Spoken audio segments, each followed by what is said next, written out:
What's good, guys? Welcome back to Fraud on the Telly. In today's video, we are once again talking about Laudna's backstory, Marisha Ray's character from Critical Role Campaign 3, and her awesome backstory.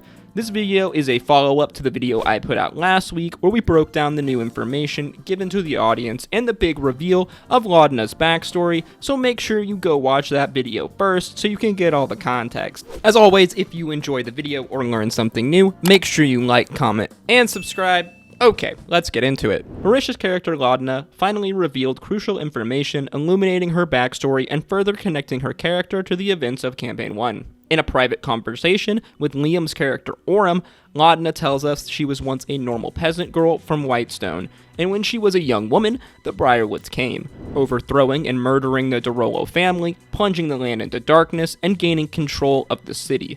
Laudna describes the day she was invited to attend the Briarwoods castle, where they told her she was going to serve a grand greater purpose. She was fed a nice meal along with the others in attendance, and dressed in fine clothing. Well, finer than anything else she had worn.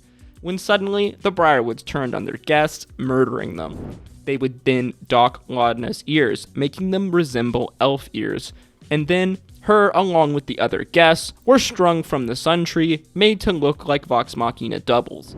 They would serve as a warning sign to our heroes, who not long after this would enter the city in an attempt to stop the Briarwoods. Later, Laudna describes waking from the tree as a blast of green necromantic energy hits her. Laudna suddenly found herself alive, hanging from a tree. From here, she would wander the land, in her words, becoming a bit of a recluse. As for the next 30 years, Laudna would wander from town to town, constantly being chased away by the townfolk for being an undead witch. This is roughly everything we know so far. In our last video, we speculated just which of the female devils Laudna could be, either Vex or Keyleth. All signs seem to be pointing towards Vex, but I wasn't so sure, as it's totally on brand for Marisha and Matt to pull the rug out from under us. However, last night, on a new Critical Role talk show, Silken Secrets, Marisha let loose a few more details on Laudna's backstory, as well as confirm that Laudna was in fact the Vex double, and goes into some more background details on how she and Matt developed this character story. Laudna and her relationship to the Briarwoods.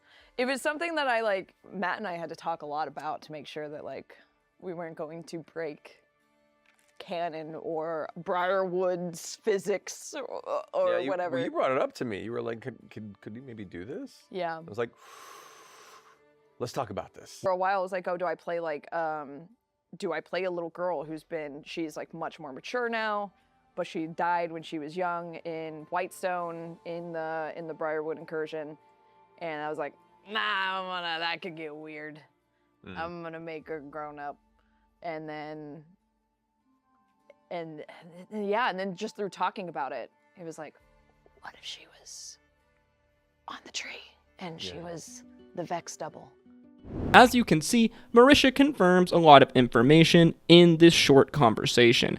As we stated earlier, we know confirmed that Laudna was the Vex double, making these Legend of Vox Machina scenes all the more powerful. I mean, geez, just think about how Laura Bailey must have felt when she saw this scene, knowing the Vex double is in fact Laudna.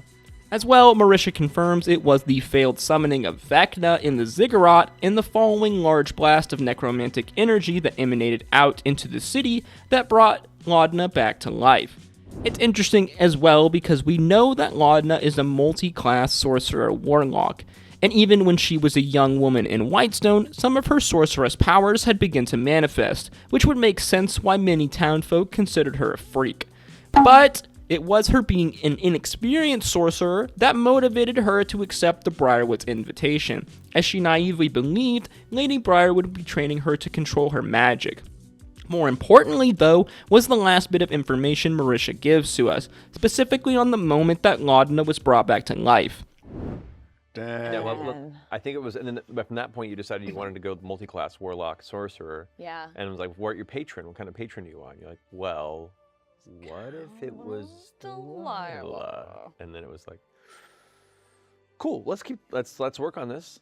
Just the story that I wrote was that when Delilah did her big ziggurat blast, that and essentially justifying it that because Laudna already had magic abilities. That's where her sorceress like, you know, she was naturally innate with magic abilities. So she wanted to try and learn and get better. And then that's how she got lured to the castle by the Briarwoods. Oh my God. And she thought like, oh, cool, maybe I'm going to get like a tutor. But nah, she was just there because she was naive and vulnerable and looked a little bit like one of the and people looked they a met, little like this woman that never crossed Laudna's path. And yeah, when Delilah did her big like necromantic blast, that whatever kind of innate magic was still in Laudna just kind of took hold and kind of took that spark from Lady Briarwood, and that's kind of all I know. She tells us that when her body was struck by the necromantic magic, it took hold in the remaining magic that was left in her body. We have to remember, sorcerers, unlike other spellcasters, have innate magical capabilities in their body. It was this leftover magic that, when touched by Delilah's necromantic spell, took hold, bringing Laudna back to life, and presumably, in this moment, her pact with Lady Delilah had been sealed. Now, originally in our last video, I had theorized that part of Lady Delilah's soul in this moment could have attached itself to Laudna in a Harry Potter Horcrux type moment thing. Thus, how she regained her life, and how her connection as a patron and warlock was formed with Delilah.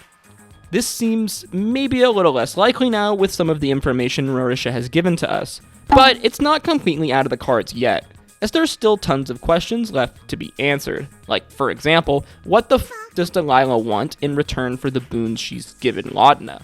Is she still alive somehow? And just when will we hear from Lady Briarwood again? As so far, their warlock-patron relationship has been suspiciously quiet. It's interesting to think that Laudna wandered Taldore for 30 years after bringing Bot back to life, and it seems like over those 30 years, Laudna had very little interaction with her patron, which seems a bit odd as the warlock-patron relationship is one of give and take.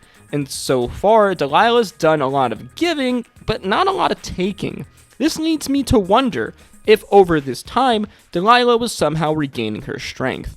And as Laudna grows in power, so does Delilah. God, this is all feeling so very Voldemort-like, isn't it? I can't wait for the moment when Delilah finally asks something of Laudna. It's pretty easy to think of some of the things that she would possibly want. Like bringing herself and her husband, Silas, back to life, for one, seems apparent. I also can't help but wonder if her hatred for a certain band of adventurers has waned in the 30 plus years since they killed her. But I guess we're gonna have to wait and find out. Let me know your thoughts and theories in the comments below. I've been watching these nerdy-ass voice actors roleplay since the early Geek and Sundry days, and it still blows my mind that after all these years, I can still be just as enthralled now as I was back in the Campaign 1 days. A large part of this is due to these personal stories the cast and Matt have come up with, and how it feels like every campaign, at least one or two characters, take on quite the roller coaster ride. I can't wait to find out more about Laudna's backstory. And don't think I forgot about you either, Sam. Expect an FGC backstory video soon in the future. As always, if you enjoyed the video or learned something new, make sure you like, comment, and subscribe. Click a video on screen now. And as always, guys, stay safe out there. I will see you in the next one. Peace, love, adieu.